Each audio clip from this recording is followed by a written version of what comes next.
Hi, my name's Sophie and I'm a first year business and management student at Leeds Beckett University. In this vlog, I'll be using a theoretical marketing approach to discuss my buying behaviour. Chris Joseph stated that in essence, a consumer uses a product while a customer buys them. A customer buys a product only if a consumer demands them. There are three types of buying situations. The first is routine problem solving. A routine problem solving purchase is a regular purchase that requires a very short decision making process.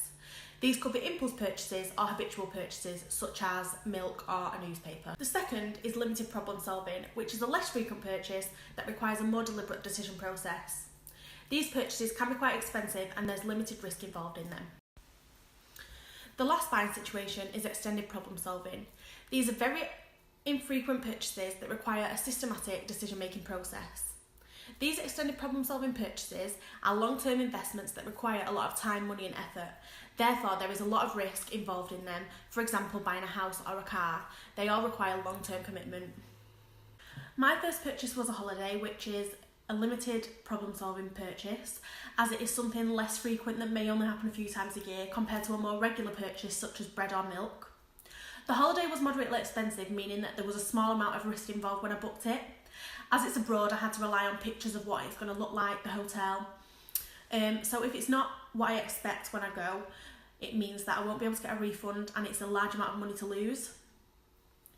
With this purchase, I am the customer and the consumer because I'm the one that's purchased the holiday and I'm also the one that's going to be going on the holiday.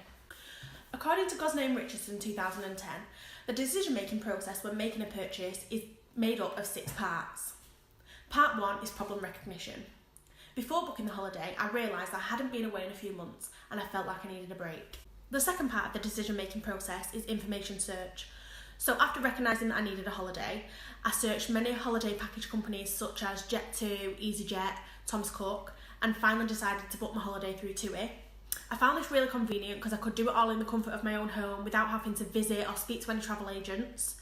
And it was also really easy because everything was in one booking, like the flights, the transfers and the hotel, rather than having to book through different websites and having the information in different places.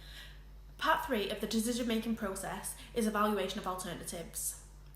The other holiday sites that I looked at didn't have hotels that were as nice within the budget, the flight times weren't as good and transfers weren't included, meaning that booking through these sites would have been a lot harder and less convenient for me.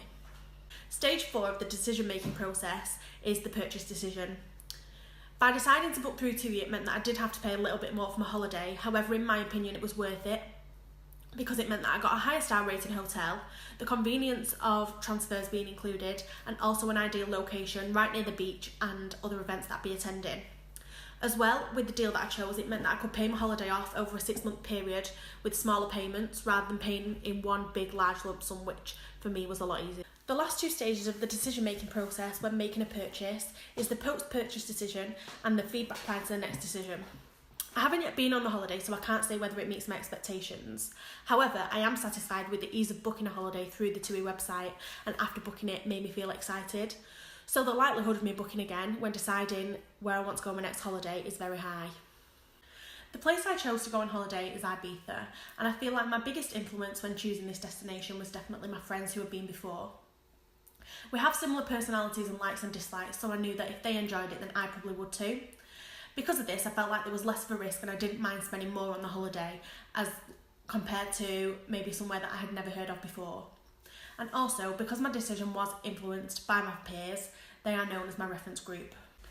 So overall, I hope this vlog has given you an insight into my buyer behaviour and allowed you to understand my decision-making process when making a purchase. Thank you for watching.